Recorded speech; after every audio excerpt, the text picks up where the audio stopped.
नमस्कार।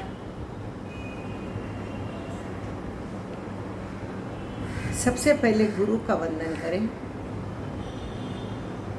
ओम श्री गुरुभ्यो नमः।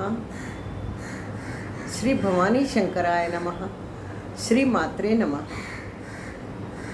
सरल गीता का आज चौथा और पांचवा अध्याय लेंगे, क्योंकि पांचवा अध्याय बहुत ही छोटा है।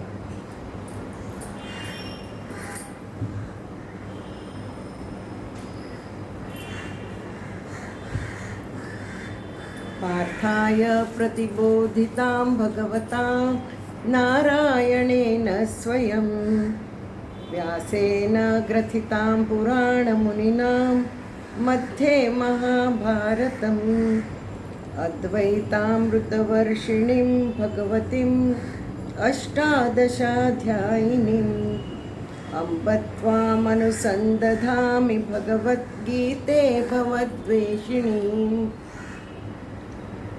नमोऽस्तु ते व्यासविशालबुद्धे फुल्लारविन्दायतपत्रनेत्र येन त्वया भारततैलपूर्ण प्रज्वालितो ज्ञानमयः प्रदीपः। प्रपन्नपारिजाताय स्तोत्रवेत्रैकपाणये ज्ञानमुद्राय कृष्णाय गीतामृतदुहे नमः। सर्वोपनिषदो गावो दोग्धा गोपालनन्दन पार्थो वत्ससुधीर्भोक्ता दुग्धं गीतामृतं महत्। वसुदेवसुतं देवं कंसचाणूरमर्दनं देवकी परमानन्दं कृष्णं वन्दे जगद्गुरुं। श्रीकृष्णं वन्दे जगद्गुरुं। श्रीकृष्णं वन्दे जगद्गुरुं। श्रीकृष्णं वन्दे जगद्गुरुं। श्रीकृष्णं वन्दे जगद्गुरुं। बोलो कृष्ण भगवान की जय।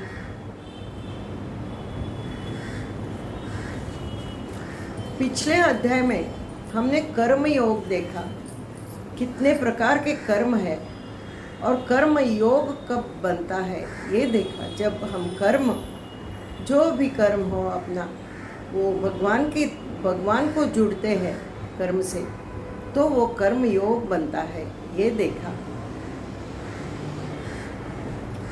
अब इस चौथे अध्याय में ज्ञान कर्म संन्यास योग के बारे में हम देखेंगे, जानेंगे। ज्ञान यानी भगवान के विषय ज्ञान, भगवान को पहचाना, भगवान को महसूस करना, वो है ज्ञान।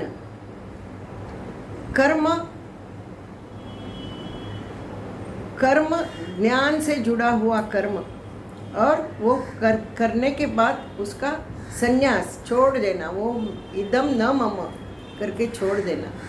ऐसे ये तीन बातें हम बताने वाले हैं। श्री भगवान अर्जुन से कहते हैं, पार्थ, यह अविनाशी योग मैंने सूर्य को बताया, सूर्य ने मनु को, मनु ने इक्ष्वाकु को, और अब मैं तुम्हें बताने जा रहा हूँ, क्योंकि तू मेरा अत्यंत प्रिय मित्र है। तो अर्जुन आश्चर्य में पड़ता है, अरे ऐसे कैसे? भगवान और मैं तो एक एक जितने हैं आयु में, और सूर्य तो कभी से है प्राचीन, तो कृष्ण कभी उसको बोलने गया सूर्य को? ऐसे ही वो पूछता है, हे कृष्ण, तुम तो मेरे उम्र के हो और सूर्य तो प्राचीन है, भला कैसे तुमने उसे सूर्य को ये ज्ञान दिया? अब कृष्ण भगवान सोचते हैं, ये सोच रहा है, अब तक इसने सोचा है कि मैं इसका प्रिय मित्र हूँ, मित्र के स्थान पर मुझे ये देख रहा है, और मित्र जो कहता है, मित्र का कैसा एडवाइस लेना चाहिए, उस तरह से ये एडवाइस ले रहा है मेरा। इट्स हाई टाइम, अभी उसे मेरी बराबर पहचान करवाने का समय आया है। इसलिए भगवान बोलते हैं, पार्थ, तू और मैं असंख्य जन्म ले चुके हैं, फर्क इतना ही है कि तुझे वो याद नहीं और मुझे याद है, बस। और आगे कहते हैं, यदा यदा हि धर्मस्य ग्लानिर्भवति भारत अभ्युत्थानम अधर्मस्य तदात्मानं सृजाम्यहम्। जब जब धर्म की ग्लानि हुई, अधर्म मचता रहा, तब तब मैंने धर्म को ऊपर लाने के लिए और उठाने के लिए मैं जन्म लेता हूँ। भला क्यों? वो आगे कहते हैं, परित्राणाय साधूनां विनाशाय च दुष्कृताम। सज्जनों को उनसे बचाने के लिए और दुर्जनों को ख़त्म करने के लिए, धर्म और अधर्म जो मचा है दुर्जन लोगों के कारण, वो अधर्म निकाल के वापस धर्म का राज्य संस्थापन करने के लिए मैं युग युग से आ रहा हूँ। मुझे याद है, तुझे याद नहीं। भला कैसे आते हैं कृष्ण भगवान? उनका वो ड्रेस पहन के, वो मुकुट, वो गदा, शंख, चक्र, ये सब लेके आते हैं? नहीं, ऐसे आएंगे तो लोग समझेंगे किसी नाटक का कैरेक्टर आया है। नहीं नहीं, ऐसे नहीं आते। आपको तो अभी अब तक तो पता चला होगा गीता सुनते सुनते कि भगवान सब में बसते हैं, हर एक मनुष्य में बसते हैं। तो हर एक मनुष्य जो किसी दुर्गम समय में एक दूसरे की मदद करता है, एक दूसरे के लिए जिसके आंखों में आंसू आते हैं, एक दूसरे के लिए भाग दौड़ करते हैं। कहाँ बाढ़ आई, चलो भागो, सब लेके अनाज ये वो लेके भागो। कहाँ और कुछ हुआ, उधर भागो, इनको मदद करो, उनको मदद करो। ये सब लोग है ना, हर एक के दिल में जो भगवान है, वो भगवान ऐसे मनुष्य के द्वारा काम करते हैं। मनुष्य is an instrument in the hands of God. He just makes them do the work which he wishes. इसमें मनुष्य का कुछ नहीं। मनुष्य के अंदर जो भावनाएं आती हैं, भगवान ही पैदा करता है। तो मनुष्य इंसान जाग उठता है, हर एक इमरजेंसी में इंसान जाग उठता है और भागदौड़ करता है। दुख से घिरे इंसान को बचाने के लिए भगवान इंसानों के हृदय में, मन में, बुद्धि में जाकर बसते हैं और सब की रक्षा करते हैं। इसी तरह धर्म संस्थापनार्थाय संभवामि युगे युगे। कोई बच्चों को, रास्ते पर गिरे हुए बच्चों को भिखारियों से छुड़ाता है, कोई और कुछ करता है, कोई स्त्रियों को रक्षण देता है। एक ना एक है ना। हाँ, प्रॉब्लम्स क्या एक है, हजारों प्रॉब्लम्स है। कोई सद्गुरु के रूप में आता है और मार्गदर्शन करता है। असंख्य प्रॉब्लम्स और उन्हें सॉल्व करने के लिए असंख्य मार्ग। तो भगवान आगे कहते हैं, ये यथा माम प्रपद्यन्ते तथैव भजाम्यहम्, तान् तथैव भजाम्यहम्। मम वर्तमान वर्तन्ते मनुष्याः पार्थ सर्वशः। जो मुझे जिस जिस भाव से पूछता है, मैं उन्हें तथा प्रकार आशीर्वाद देता हूँ। ये सब लोग जो मदद करने के लिए दौड़ते हैं, मैं ये कर्म भगवान को अर्पण करने वाला हूँ, ये सोचने के लिए उनके पास टाइम होता है क्या? मदद के लिए भागने के पहले उनके पास भगवान को पूजा करना, आरती करने का टाइम होता है उनके पास? उनकी एक्शन ही उनकी पूजा होती है।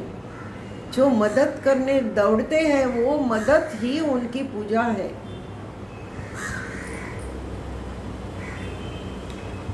पर भगवान अपने बच्चों का ख्याल रखता है। कैसे? वो जिस काम पे जा रहे हैं, जिसको मदद करने जा रहे हैं, तो भगवान चारों दिशाओं से उनको मदद भेजता है और उनका दिल खुश करता है। हाँ, हमने वो बाढ़ वाले लोगों को अनाज दिया, हाँ सब ने मदद की, इसलिए हुआ। अरे यहाँ से चेक आया है, वहाँ से चेक आया है, चलो हम उनके घर बांध के देते हैं, चलो हम पानी की व्यवस्था करते हैं। भगवान उस रूप में आता है जो काम करते हैं और काम करने वालों को जो मदद करते हैं। इन सब में भगवान ही है। इसीलिए हमेशा हमें ऐसे कार्य में सहायता करनी ही चाहिए, सहायता करनी ही चाहिए, क्योंकि एक भगवान सबके तरफ से काम करवाता है और हमारा कर्तव्य है कोऑपरेट करना, तो कोऑपरेट करना ही चाहिए। ऐसा नहीं सोचना चाहिए कि अरे इनको पैसा देंगे तो ये खा लेंगे। अरे खाना है कि नहीं खाना है उनकी जवाबदारी है, वो पाप और पुण्य उनका है, हमारा कुछ नहीं। हमने अच्छे दिल से देना है बस। ये बुरा करेगा इसलिए वो जो कष्ट में है उन्हें मदद नहीं मिलेगी हमसे, ऐसे कैसे हो सकता है? मदद तो करनी है, अपना आद्य कर्तव्य है। वो जो संकट में गिरा हुआ है उसे उठाना, यही तो बोलते हैं भगवान। और भगवान हमारे अंदर होते हैं, वहाँ से वो भगवान हमसे काम करवाते हैं, तो हमको करना ही चाहिए।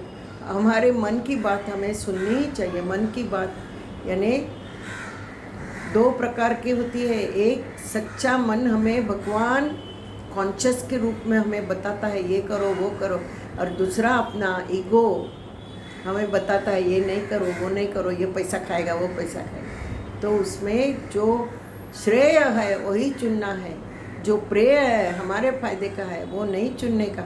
श्रेय है वो सब लोगों के लिए वो फायदेमंद है, वही करना चाहिए।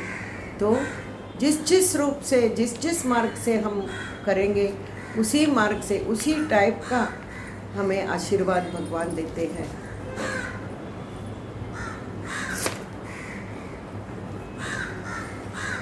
कौन सा भी कर्म अनासक्त और साम्य बुद्धि, यानी फेलियर हो सक्सेस हो दोनों समान साम्य बुद्धि से करो तो वो कर्म उपासनामय होता है। जैसे कि हम पूजा करेंगे ना वैसे होता है वो कर्म, उपासनामय होता है। जो अनासक्त कर्म है और जो साम्य बुद्धि से किया जाता है वो उपासनामय कर्म है। जो अहम ब्रह्मास्मि, मुझ में भी भगवान है। हाँ, अग्नि ब्रह्मा, हवि ब्रह्मा, सर्व ही ब्रह्मा। जो अग्नि में मैं डालता हूँ, जो मेरे एक्शंस है वो सब ब्रह्म ही है। जो लेता है वो भी ब्रह्म है, जो मैं डालता हूँ वो भी ब्रह्म है। सब जगह ब्रह्म ही ब्रह्म है। ऐसे समझ के जो कर्म करता है उसे ब्रह्म पद मिलता है, ब्रह्म पद पाता है। सर्व यज्ञ कर्म यज्ञ ही है। कर्म बंधन से मुक्ति मिलती है। सर्व यज्ञ कर्म बंधन ही है। और सारे यज्ञों की परिमिति ज्ञान में ही होती है। ज्ञान यानी हिस्ट्री ज्योग्राफी सिविक्स नहीं, ज्ञान यानी स्पेशल ज्ञान, भगवान का ज्ञान, भगवान की अनुभूति, उसे ज्ञान कहते हैं। और सबसे श्रेष्ठ वो ज्ञान यज्ञ है। जहाँ जहाँ हम भगवान को मन में रख के हम जो कार्य करते हैं वो हमारा कर्म करते हैं, वो हमारा ज्ञान यज्ञ माना जाता है। ज्ञान परमेश्वर का ज्ञान होता है। क्या ज्ञान होता है परमेश्वर के बारे में? कि ये जो कर्म है ना भगवान, ये बॉडी तुमने ही दी हुई है। ये आगे वाला है जिसे मैं हेल्प कर रहा हूँ वो भी तुमने ही बनाया है, और मैं जो दे रहा हूँ उसे हेल्प कर रहा हूँ वो भी तुमने ही बनाया है। ये भावना है ना, ये भावना, उसे ज्ञान बोलते हैं, ज्ञान होना बोलते हैं। सब तू ही तूच करता आणि करविता, शरण तुला भगवंता। सब करने वाला भी तू है, कराने वाला भी तू है, सब तू ही है। कर्ता कर्म और क्रियापद व्याकरण में आता है ना। कर्ता यानी मैं, कर्म यानी जो कर्म करते हैं वो, और क्रियापद यानी क्रिया करने की क्रिया।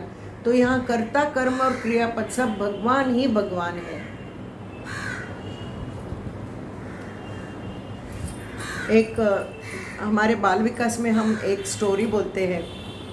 एक छोटे छोटे बच्चों का क्लास है तो टीचर्स क्या करते हैं, सबको एक एक केला देते हैं और बोलते हैं देखो जहाँ कोई नहीं है ना देखने को, तुमको देखता नहीं है ना कोई, वहाँ जाके खाना और मेरे पास आना। तो सब चारों ओर बच्चे भागते हैं, सब लोग खा के आते हैं, सिवाय एक बच्चा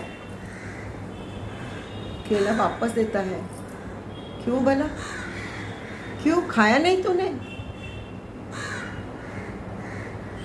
टीचर आपने ही बताया था ना कि भगवान सब जगह है, तो मुझे एक भी जगह नहीं मिली जहाँ भगवान नहीं है।